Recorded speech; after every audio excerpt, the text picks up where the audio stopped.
मैं जब भी नहाने के लिए बाथरूम में जाती, ऐसे लगता है जैसे कोई मुझे देख रहा है। हालांकि घर में मेरे 17 साल बेटे के अलावा कोई नहीं रहता था।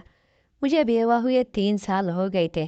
फिर जब नहा कर बाहर निकलती तो वहाँ कोई भी ना होता। मेरा बेटा भी अपने कमरे में पड़ रहा होता। एक दिन मैंने वैसे ही बाथरूम का दरवाजा बंद किया और कमरे में चली गई। अभी थोड़ी देर ही गुजरी थी कि मुझे किसी की चलने की आवाज आई। मैंने देखा कि मेरा बेटा एक हाथ में मोबाइल पकड़े और दूसरे हाथ। मेरा नाम समीना है, मेरी उम्र से 15 साल थी जब मेरी शादी करवा दी गई और मेरी शादी एक हादसा थी। इस तरह की मेरी बड़ी बहन की शादी थी और मैं अपनी बड़ी बहन की शादी के लिए बहुत खुश थी। हंसती खेलती नाचती फिर रही थी। मेरी बड़ी बहन बहुत उदास थी। शादी के वक्त वो हमारे घर से जाने किसके साथ भाग गई। हमें तब पता चला जब हमने देखा कि वो अपने कमरे में नहीं थी। वहां पर शोर मच गया कि दुल्हन तो भाग गई है, बेइज्जती हो जाएगी। लेकिन अभी ये बात बारातियों में नहीं फैली थी। मेरी बहन की सास ने तो शोर डाल दिया कि वापस चलो, सब समझा रहे हैं। अगर आप लौट जाती हैं तो हम तो किसी को मुंह दिखाने के काबिल नहीं रहेंगे। मेरे बहनोई ने शायद पहले से ही मुझ पर नजर रखी हुई थी कि इसने कहा कि मुझे छोटी बहन का रिश्ता दे दे, ताकि आपकी भी इज्जत रह जाए और हमारी भी। इसके बाद लोग जो भी बातें करें, कम से कम आपकी बेटी मेरे निकाह में तो आ जाएगी। मेरी बड़ी बहन जाने क्या सोचकर घर से भागी थी, लेकिन इसने सबको बड़े अजाब में डाल दिया था। मेरा बहन भी शायद मुझे पसंद करता था, इसलिए इसने फौरन ये बात कर दी। इसकी अपनी माँ उसे रोक रही थी कि ऐसा मत करो, हमें इस घर से बिल्कुल भी रिश्ता नहीं जोड़ना। जिस घर की एक बेटी भाग सकती हो, जाने ये लोग किस किस्म के हैं, जाने उन्होंने अपनी बेटियों की तरबियत कैसी की है। लेकिन मेरी बहनों ने कहा कि इसे मुझसे ही निकाह करना है। मेरी उम्र 15 साल थी जब मेरा निकाह करवा दिया और मेरा बहनवी जो अब मेरा शौहर बन चुका था, मुझसे पूरे 12 साल बड़ा था। मेरी बड़ी बहन तो भाग गई, लेकिन इसने मेरे जान ले ली। जाने वो कहाँ थी। हमारा इसे जिंदगी भर कभी राबता न हुआ। लेकिन मुझे मेरे ससुराल में बहुत बातें सुनने को मिली। मुझे ऐसा लगा कि जैसे मैं ही भाग के आई हूँ। लेकिन अजीब बात यह है कि मेरा शौहर मुझसे बहुत मोहब्बत करता था। वो मुझे ऐसे ही रखता था जैसे इसने मुझसे मोहब्बत की शादी की हो। मैं सारा दिन बुरी बुरी बातें सुनकर जब अपने शौहर के आगोश में जाती तो मेरी सारी थकन दूर हो जाती। वो मुझे हंसाता और मेरा बहुत ख्याल रखता। अगर मेरा शौहर भी मुझे बातें सुनाता तो शायद मैं अपनी जिंदगी खत्म कर लेती। शादी के पहले ही साल में माँ बन गई। डॉक्टर का कहना है कि बच्ची की उम्र कम है, इसीलिए कुछ कह नहीं सकते। मेरे शौहर ने कहा कि ये बच्चा नहीं रखेंगे क्योंकि मैं अपने बीवी की जान बचाना चाहता हूँ। लेकिन मेरी सास ने शोर डाल दिया। इसने कहा कि मुझे बच्चे से ज्यादा अपनी बीवी की पड़ी है। मेरी सास का कहना था कि अगर तूने इस तरह का कोई काम किया तो फिर तुम दोनों को इस घर से जाना होगा। कि घर इनके नाम था और मेरे घर में सिर्फ मेरी सास थी। ससुर हयात नहीं थे और मेरा शौहर इकलौता बच्चा था। मेरा शौहर बहुत परेशान रहता, मेरी तबीयत भी 9 महीने बहुत ज्यादा खराब रही। ऐन वक्त पर जब मेरे शौहर से पूछा गया कि बीवी को बचाना है कि बच्चे को, तो इसने कहा कि मेरी बीवी को बचाएं। कि मेरी सास ने कहा कि बच्चे को बचाएंगे, पर डॉक्टर का कहना था कि जो लड़की का शौहर कहेगा वही होगा और इसी के दस्तखत भी होंगे। मेरे शौहर ने कहा कि बीवी को बचाएं, लेकिन मेरी जान भी बच गई और मेरा बेटा भी सही सलामत था। मैं घर आ गई और इसके बाद मेरे शौहर ने मेरा मजीद बहुत ख्याल रखा। 2 साल बाद मेरी सास इस दुनिया से चली गई। घर मेरे शौहर के नाम हो गया। मेरा बेटा इस वक्त 3 साल का था। अपने बेटे का नाम मैंने आमिर रखा था। मेरी सास के जाने के बाद मैं और मेरा शौहर घर में एक बहुत ही खूबसूरत जिंदगी गुजार रहे थे। लेकिन जाने हमारी खुशियों को किसकी नजर लग गई कि 4 साल बाद मेरा शौहर एक हादसे में चल बसा। ये मेरी जिंदगी का सबसे बड़ा दुख था। मेरी औलाद इस वक्त 6 साल की थी। मैं बता नहीं सकती कि मैंने किस तरह इस दुख के साथ अपनी जिंदगी गुजारी है। मैंने दोबारा कभी शादी करने का फैसला किया। मैं 22 साल की उम्र में बेवा हो चुकी थी। अम्मी अब्बू ने कहा कि तुम अपना बेटा हमें दे दो, हम इसके माँ बाप बनकर इसको पाल लेंगे, तुम दूसरी शादी कर लो। लेकिन मैंने अपने शौहर से वादा किया था कि मैं अपने बेटे का बहुत ख्याल रखूंगी और मैं अपने शौहर के अलावा किसी और के बारे में सोचना भी नहीं चाहती थी। मेरे लिए ये बेवफाई की मुतरादिफ था और मैं अपने शौहर की यादों के साथ भी बेवफाई नहीं करना चाहती थी। वक्त गुजरने लगा। पहले मेरी अम्मी इस दुनिया से रुखसत हो गई اور اس کے بعد میرے والد صاحب بھی زندگی نے مجھے بہت غم دیے، لیکن کوئی دو مرتا نہیں۔ کسی کے پیچھے میرے ماں باپ کی جائیداد اور گھر بھی میرے حصے میں آ گیا۔ ان کے پاس زیادہ کچھ نہیں تھا، لیکن جو کچھ تھا وہ سب میرا ہو گیا، کیونکہ ہمارا کوئی بھی بھائی نہیں تھا اور میری بڑی بہن تو جب سے گھر سے بھاگی تھی کسی کو پتا بھی نہیں تھا کہ وہ کہاں ہے۔ میری امی کہا کرتی تھی کہ جانے کہاں ہوگی، پتا نہیں زندہ بھی ہوگی یا نہیں۔ گھر سے بھاگ جانے والی لڑکیوں کے ساتھ زمانہ بہت برا سلوک کرتا ہے۔ اگر وہ کسی بیٹی کی ماں بن جائے تو اس کی بیٹی کی زندگی برباد ہو جاتی ہے۔ سب یہی کہتے ہیں کہ تمہاری ماں تو گھر سے بھاگ کر آئی تھی۔ میری ماں اکثر میری بہن کے لیے دعا ہی کرتی، لیکن میں نے اپنے والد صاحب کی زبان سے کبھی اس کا نام تک نہ سنا تھا۔ میں نے اپنے گھر والوں کی عزت بچائی تھی، اسی لیے میں ان کی لاڈلی بیٹی تھی۔ وقت گزر گیا، میرا بیٹا 17 سال کا ہو گیا۔ گھر میں صرف میں اور میرا بیٹا ہی رہتے تھے۔ میں نے بھی ماں باپ کی طرح سے ملا ہوا گھر بیچ کر بازار میں 2 دکانیں لے لی اور ان دکانوں کی کرایہ سے میرا گھر چلتا تھا۔ پہلے تو یہ کرایہ بہت ہی کم تھا اور گھر چلانا مشکل لگتا تھا، لیکن وقت کے ساتھ یہ لاکھوں میں ہو گیا تھا۔ ہم 2 لوگ تھے، اس لیے زیادہ خرچہ نہیں تھا۔ بچے کو اسکول اور اس کے بعد اچھے کالج میں بھیجا کہ وہ پڑھائی کرے اور اس کی اچھی نوکری لگ جائے، تو اس میں ایک پیارے سے بہو لے آؤں تاکہ اس گھر کی خاموشی ختم ہو جائے۔ اکیلے رہ کر میرے ساتھ ایک مسئلہ ہو گیا تھا کہ اچانک سے دل گھبرانے لگتا تھا۔ گرمی کا موسم ہو یا سردی کا، مجھے اچانک سے بہت گرمی لگنا شروع ہو جاتی تھی، اتنی کہ میں فوراً نہانے کے لیے چلی جاتی۔ جب تک بدن پر پانی بہاتی رہتی تب تک سکون رہتا۔ ڈاکٹر سے پوچھا تو اس نے کہا کہ آپ نے زندگی میں کتنے دکھ جھیلے ہیں۔ پہلے آپ کا شوہر اور اس کے بعد ماں باپ چلے گئے، ساری زندگی بنا ہم سفر کے رہی۔ جب انسان کو کوئی بیماری نہیں ہوتی لیکن ٹینشن ہوتی ہے تو وہ اس ٹینشن کو اچھے طریقے سے جھیل لیتے ہیں اور دنیا سمجھتی ہے کہ بڑا مضبوط انسان ہے، لیکن وہ ٹینشن لینا کوئی آسان کام نہیں ہوتا، اور وہ بعد میں اسی طرح کسی نہ کسی عجیب و غریب بیماری کی صورت میں اپنی موجودگی کا احساس دلاتی ہے کہ انسان احساس مخلوق ہے۔ ہم اتنے غم جھیلنے کے لیے نہیں بنائے گئے تھے، غم انسان کو مار ڈالتے ہیں۔ یہی مسئلہ تھا کہ اچانک سے میرا دل گھبرانے لگتا تھا اور نہانے کے لیے باتھ روم میں چلی جاتی تھی۔ ایک دن کچھ بہت ہی عجیب حرکت ہوئی۔ ایک رات میرا دل بری طرح گھبرانے لگا اور میرے پاس اور کوئی حل نہیں تھا کہ میں کیا کرتی۔ میں باتھ روم میں نہانے کے لیے چلی گئی، لیکن مجھے ایسا محسوس ہوا کہ جیسے کوئی باتھ روم کے باہر کھڑا روشن دان سے مجھے دیکھنے کی کوشش کر رہا تھا۔ ہمارا باتھ روم بہت چھوٹا تھا، اس کی چھت اتنی چھوٹی تھی کہ اس کو ہاتھ لگا کر چھو سکتے تھے، اس لیے روشن دانوں سے اندر جھانکنے بھی کوئی مشکل کام نہیں تھا۔ اچانک سے میرا دل بڑھ گیا ہے، میں بری طرح ڈر گئی اور جلدی جلدی کپڑے پہن کر باتھ روم سے باہر آئی، لیکن آس پاس کوئی بھی نہیں تھا۔ رات کے 2 بج رہے تھے، اس وقت وہاں کون ہو سکتا تھا؟ شاید مجھے وہم ہوا تھا، لیکن اگلے دن پھر سے کچھ ایسا ہی ہوا، پر اس دفعہ تو پہنے ہی اور باہر آ گئی، لیکن وہاں کوئی بھی نہیں تھا۔ میں نے اپنے بیٹے کو جگا دیا، لیکن جب کمرے میں گئی تو وہاں پر وہ اپنے فون میں مصروف تھا۔ میں نے اسے یہ نہیں بتایا کہ کیا ہوا ہے، وہ ایک جوان مرد اور اس بات پر بہت غصے میں آ کر ہر کسی کو کچھ کر سکتا تھا یا کوئی لڑائی نہ ہو جاتی ہے۔ میں کہا کہ مجھے لگتا ہے کہ میں گھر میں اپنے بیٹے کو جگا دیا، لیکن جب کمرے میں گئی تو وہاں پر وہ اپنے فون میں مصروف تھا۔ میں نے اسے یہ نہیں بتایا کہ کیا ہوا ہے، وہ ایک جوان مرد اور اس بات پر بہت غصے میں آ کر ہر کسی کو کچھ کر سکتا تھا یا کوئی لڑائی نہ ہو جاتی۔ میں کہا کہ مجھے لگتا ہے کہ میں گھر میں داخل ہونے کی کوشش کر رہا ہے۔ وہ فوراً کھڑا ہو گیا، اس نے ہاتھ میں ڈنڈا اٹھا لیا کہ کون ہو سکتا ہے۔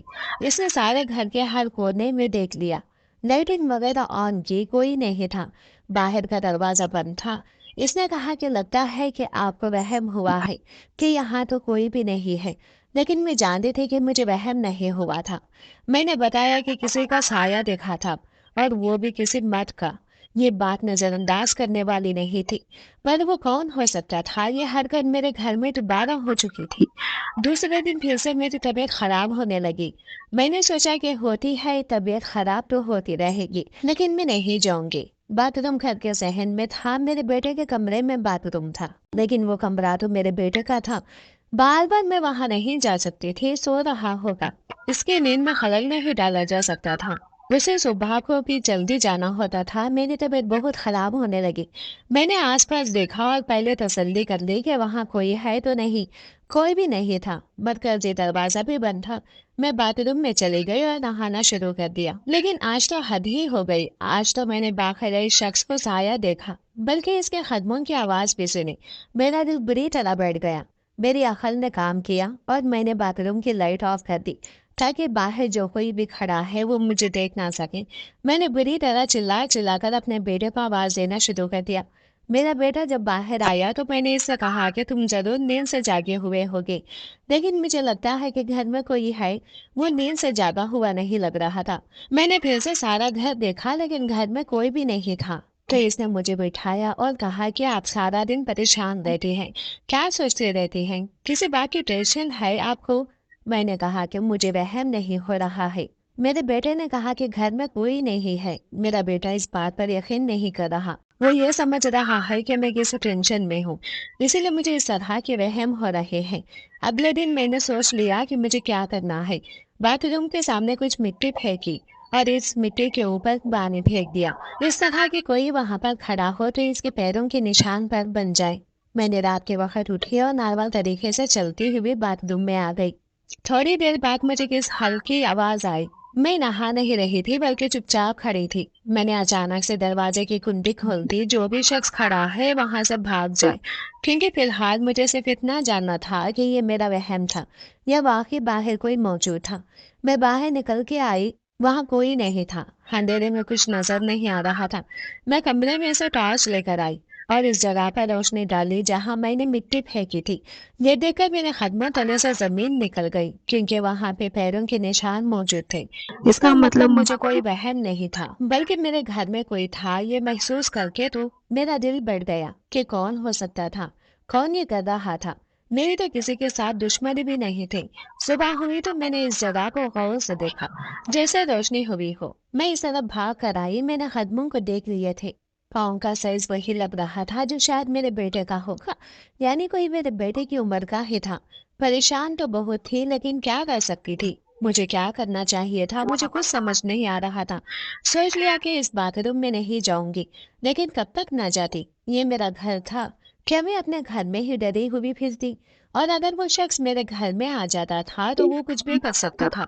मेरे बेटे को भी नुकसान पहुंचा सकता था।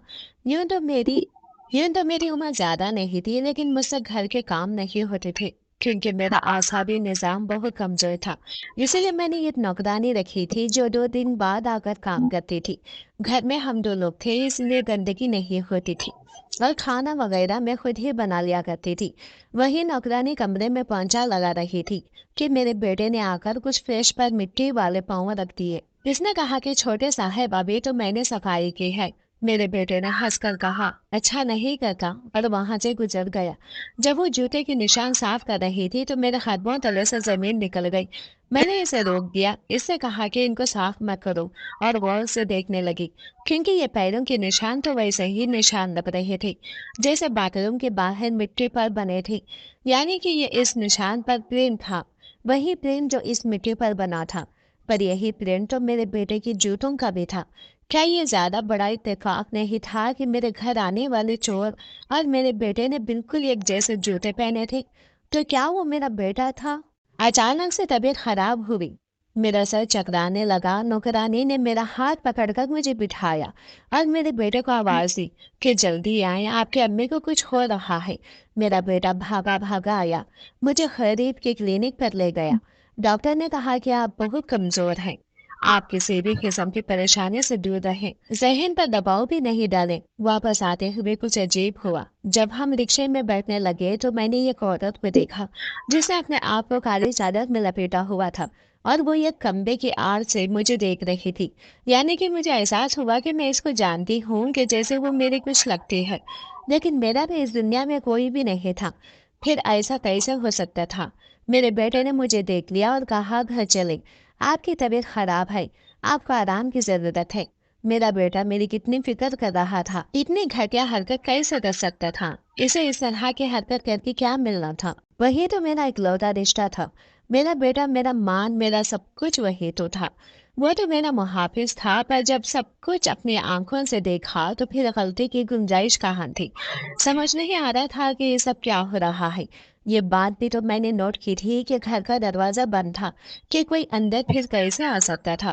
اور جب بھی آدھی رات کو میں نے اپنے بیٹے کو جگایا کہ گھر میں کوئی ہے، تو میرا بیٹا سو نہیں رہا ہوتا تھا بلکہ جاگ رہا ہوتا تھا۔ اور پھر اس مٹی پر بالکل ویسے ہی جوتوں کے نشان کیسے آ سکتے تھے جیسے میرا بیٹا پہنتا تھا؟ دل مانتا تو نہیں تھا، پر دماغ بار بار اشارہ کر رہا تھا کہ کچھ تو گڑبڑ ہے۔ اب مجھے کچھ بھی کر کے اس شخص کو رنگے ہاتھ پکڑنا تھا کہ وہ کون ہے۔ اب مجھے ایک پلان کی ضرورت تھی اور مجھے پلان کے تحت ہی چلنا تھا۔ میں نے اپنے دماغ میں ایک پلان بنا لیا۔ اپنے بیٹے سے بات میں پوچھا کہ تم رات بھر جاگتے کیوں رہتے ہو؟ کہتا میں پڑھائی کرتا ہوں۔ میں نے کہا کہ آج تو تمہارا کوئی کام نہیں ہے نا، کیونکہ اب تو تمہیں دسمبر کی چھٹیاں ہونے والی ہیں۔ تو اس نے کہا کہ آج کوئی کام نہیں ہے، آج میں سکون سے سو جاؤں۔ میں نے کہا ٹھیک ہے، مجھے نیند کہاں آ رہی تھی۔ میں نے تھوڑی دیر بعد جا کے دیکھا میرا بیٹا سکون سے سو رہا تھا۔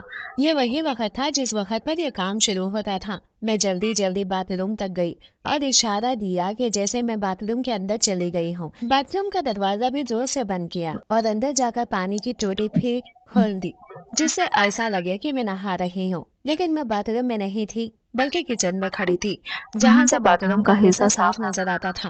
میرے ہاتھ میں ڈنڈا بھی تھا، میں وہیں پر بیٹھی تھی۔ ابھی 2 پل ہی گزرے تھے کہ میری آنکھوں نے کچھ ایسا دیکھا کہ میری سانس پھول گئی۔ ایک لڑکا اس طرف بڑا تھا، کم روشنی کی وجہ سے اس کا چہرہ دکھائی نہ دیتا تھا، لیکن وہ بالکل میرے بیٹے کے جیسا تھا۔ جس کے پیروں میں جوتے اور کپڑے بھی میرے بیٹے جیسے تھے، اس کا مطلب کہ وہ میرا بیٹا تھا۔ جس کے ہاتھ میں فون تھا اور وہ روشن دان تک اپنا ہاتھ اونچا کر کے ویڈیو بنانے کی کوشش کر رہا تھا۔ وہ اپنے کام میں بہت مگن تھا۔ ویسے بھی جب انسان فون میں لگا ہوتا ہے تو دنیا کے بارے میں بھول ہی جاتا ہے۔ میں فوراً اس طرف بڑھی اور ڈنڈے سے اس پر وار کیا۔ میرا نشانہ خطا ہو گیا، لیکن وہ شخص وہیں پر گر گیا۔ میں نے فوراً شور ڈال دیا اور پھر میری آنکھوں نے کچھ دیکھا۔ میری آنکھوں نے دیکھا کہ میرا بیٹا اپنے کمرے سے بھاگ کر آیا ہے اور آتے ہی پوچھنے لگا کہ کیا ہوا۔ میں بتا نہیں پائی کہ کیا ہوا، کیونکہ مجھے تو کچھ سمجھ ہی نہیں آ رہا تھا۔ لیکن میرا بیٹا صورتحال کو سمجھ گیا کہ میری امی نے کسی چور کو پکڑ لیا ہے جو گھر میں چوری کرنے آیا تھا۔ میرے بیٹے نے میرے ہاتھ سے ڈنڈا پکڑا اور اس چور کو بھی گریبان سے پکڑ لیا۔ اسے گھسیٹتا ہوا میرا بیٹا پر آمیدے تک لے آیا تھا، لیکن جب اس کے سر سے ٹوپی ہٹی تو میرا دل بیٹھ گیا، کیونکہ وہ کوئی مرد نہیں، وہ ایک عورت تھی۔ اور وہ کون تھی میں اچھی طرح جانتی تھی۔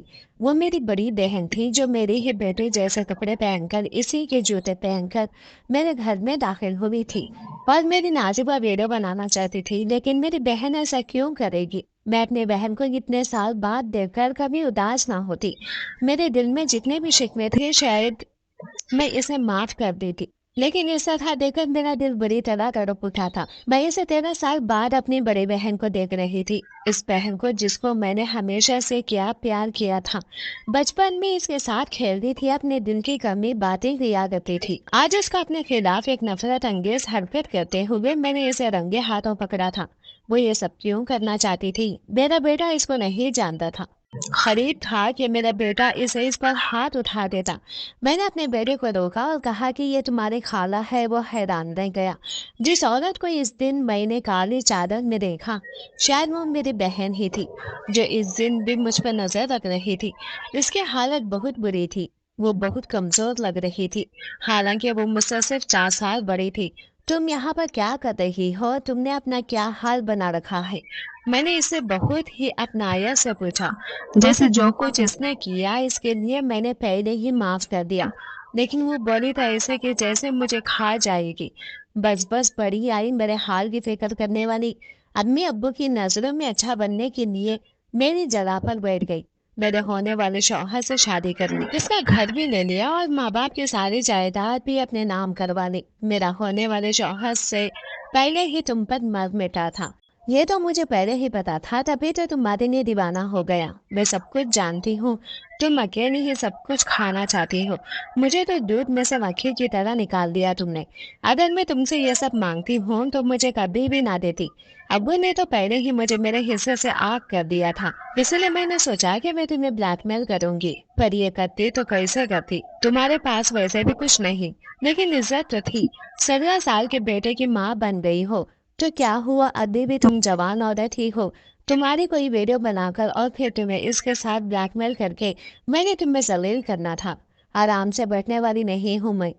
मुझे मेरा हिस्सा चाहिए। मेरी बहन बाबुलन की तरह बोल रही थी। वो बिल्कुल भी ठीक नहीं लग रही थी। कभी बात करती, कभी हंसती और कभी रोना शुरू कर देती। मैंने तो इसे हर किस्म से समझाने की बहुत कोशिश की। बातें कर रही हो, क्या हो गया है तुम्हें? लेकिन वो मेरी कोई बात नहीं समझ रही थी। इसने चीखना चिल्लाना शुरू कर दिया, अपने आप को तकलीफ पहुंचाने की कोशिश करने लगी।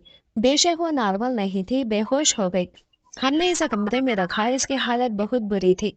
ऐसा लगता कि वो 1-2 महीने से नहाई नहीं थी। शायद इसीलिए इसने मेरे बेटे के जूते और कपड़े पहने थे, क्योंकि शायद इस वक्त के इसके पैरों में जूते नहीं होंगे। वो सुबह जागी तो तब भी हमारे ख्वाबों में नहीं आ रही थी। ना खाना खा रही थी, ना कुछ तो मुझ पर हाथ भी उठाने लगी। हम इसको डॉक्टर के पास ले गए। वहां जाकर बहुत सी बातें पता चली। इसके पास जो फोन था वो भी चोरी का था। मेरी बहन जहनी मरीज बन चुकी थी। वो अपने बारे में कुछ अजीब अजीब बातें बता रही थी कि इनकी कुछ भी समझ नहीं आ रही थी। इसके फोन में किसी औरत का नंबर था जिस पर इसने कॉल की थी। हमने इसको बुलाया, वो हमसे मिलने आ रही है, क्योंकि वो भी मेरी बहन को तलाश कर रही थी। वो मेरी बहन के शौहर की एक कजिन थी। लड़की हमसे मिलने हमारे घर आ गई और हम मेरी बहन को भी वापस घर ले आई। इसने बताया ये लड़की हमारे खानदान में भाग कर आई, इसीलिए सबने इसको बहुत बातें सुनाई। सास ने बहुत तंग किया। अल्लाह ने इसको बेटे से नवाजा, लेकिन इसकी बेटी 2 हफ्ते बाद ही इस दुनिया से चली गई। इसके बाद से इसकी हालत ऐसी हो गई, इसके शौहर ने दूसरी शादी कर ली है। घर में पड़ी रहती थी, इसको कोई बुलाता नहीं था। एक मैं ही इसका ख्याल रखती है, क्योंकि इसको बहुत गुस्सा आता था। इसी तरह साल गुजर गए। अपनी जिंदगी इसने ऐसे ही गुजारी है। पागल हो गई और इस घर से भाग गई। कभी मेरे घर आ जाती थी और कभी ऐसे गायब हो जाती कि किसी को भी पता नहीं चलता था कि कहाँ गई है। इस हालत बुरी है। इसने मुझे तुम्हारे बारे में बताया था। ये बहुत शर्मिंदा थी। इसको ये भी नहीं पता था कि इसके माँ बाप इस दुनिया से कब गए। इसी का अंजाम बहुत बुरा है। मुझे अपनी बहन पर बहुत तरस आया। इसने जो कुछ भी किया, लेकिन उससे ज्यादा सजा मिल रही थी। मैं इसे अपने घर ले आई। मैंने अपनी बहन का इलाज करवाना शुरू किया। डॉक्टर के मुताबिक इसे ये जहनी बीमारी हो गई थी, जिसमें इसे लगता था कि सब इसके दुश्मन है और वो अपना सबसे बड़ा दुश्मन मुझे समझती थी। लेकिन डॉक्टर का कहना था कि वो ठीक हो सकती थी। इसका इलाज करवाया और इस पर मेहनत की। इसको प्यार दिया और आहिस्ता आहिस्ता वो एक नॉर्मल इंसान बन गई। मुझसे माफी मांगी, मुझे अपने सारे दुख बताए। अब मैं और मेरी बहन एक साथ रहते हैं। मुझे मेरी बहन वापस मिल गई, इसलिए मुझे इस बात की खुशी है, क्योंकि वो मेरे खानदान का हिस्सा है। घर से भागकर इसने बहुत बड़ी गलती की। इसको इसकी गलती की सजा मिलनी है।